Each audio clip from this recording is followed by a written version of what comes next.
Later today, President Trump and the First Lady will welcome King Charles and Queen Camilla for a state visit here at the White House. First Lady Melania Trump has led all of the preparation for the state visit, which will honor the long-standing and special relationship between the United States and the United Kingdom. As I told many of you on Friday afternoon, I thought that would be my last time taking your questions until after my maternity leave. But given the attempted assassination of the president and, quote, top Trump administration officials, as the depraved shooter noted in his manifesto at the White House Correspondents Association dinner on Saturday evening, I felt it was prudent to be here today to answer your questions and inform the American people about how the administration is responding to yet another attempt on President Trump's life. Saturday was supposed to be a joyful evening, celebrating free speech and the First Amendment with all of you, members of the press. Instead, the night was hijacked by a crazed anti-Trump individual who traveled across the country to assassinate the president and as many administration officials as possible. This is the third major assassination attempt against President Trump in 2 years. No other president in history has faced such repeated, serious attempts on his life. First and foremost, the President, the First Lady, and everyone in this White House are extraordinarily grateful to the brave law enforcement professionals who sprang into action to apprehend the would-be assassin and keep all of us safe. The President would especially like to express his gratitude to the men and women of the United States Secret Service who acted with the utmost professionalism, courage, and sense of duty. This includes the heroic agent who took a bullet to the chest. Thankfully, he was saved by his bulletproof vest. Minutes after returning here to the White House to the Oval Office, despite fighting Secret Service to try to stay and keep the dinner going on Saturday, ahead of addressing you here in the briefing room, President Trump was intent on speaking to this brave agent to ensure he was okay, and the agent assured the president that he was. As you know, I was seated next to President Trump and the First Lady when the shots were fired before Secret Service swiftly moved us to safety backstage. The president's calm in the face of chaos, while yet another individual was trying to take his life, was really remarkable to witness, and it's something I will never forget.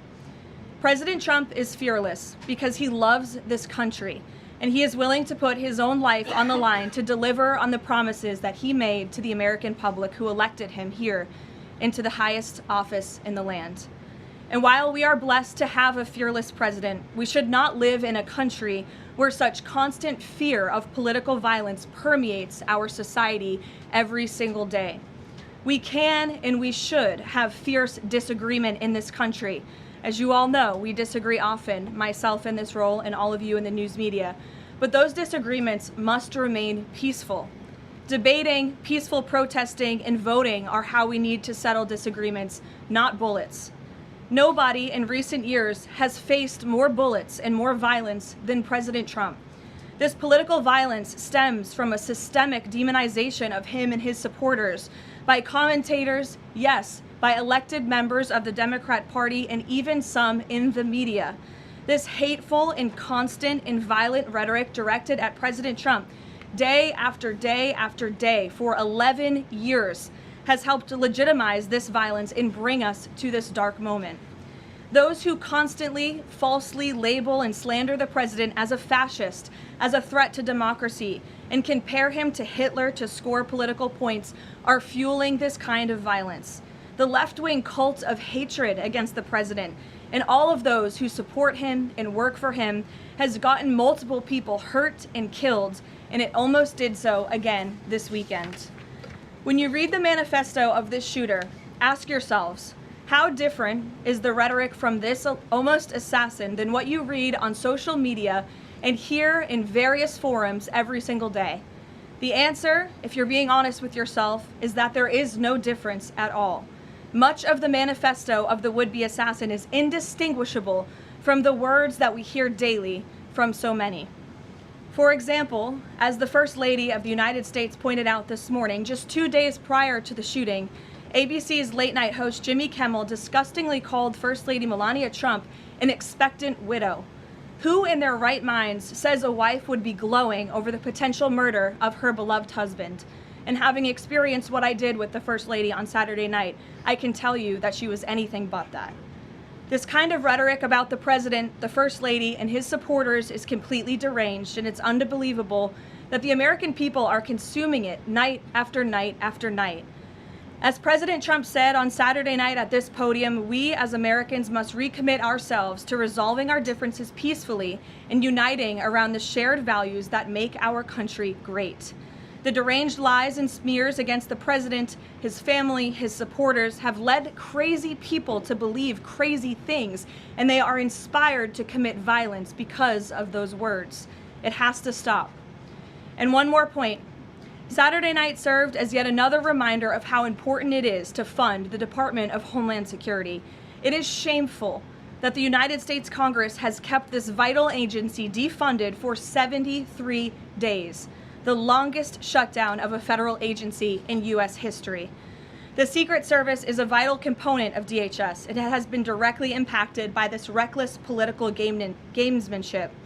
Everyone in this room who was there on Saturday night witnessed the heroes of Secret Service and federal law enforcement jump into action in the face of grave danger and uncertainty. Agents put their own lives in harm's way to protect the president, the First Lady, the Vice President, and members of the cabinet. One agent can be seen in video footage literally jumping onto the stage, not knowing where the attacker was or where the bullets were coming from at that point, to place his body in front of the President of the United States. These men and women are heroes. They perform their duties daily, and they have children and families too. And they do it despite the political turmoil surrounding their agency. Make no mistake, this defunding of DHS should be a national scandal. If Republicans defunded DHS and we saw another attempted assassination on a Democrat president, I would hope that the media coverage would be relentless and unforgiving, and I hope that it continues to be now. With the World Cup, America 250, the 2028 Olympics, and a presidential election all ahead, the Democrats' obstruction is placing an enormous and totally pointless burden on the Secret Service that can get more people killed. Enough is enough. There should be no further debate about this. Democrats need to do what President Trump has been calling on them to do for 73 days in a row and fund the Department of Homeland Security, period. This is a national emergency, and every member of Congress needs to put their country over party and get the Department of Homeland Security funded.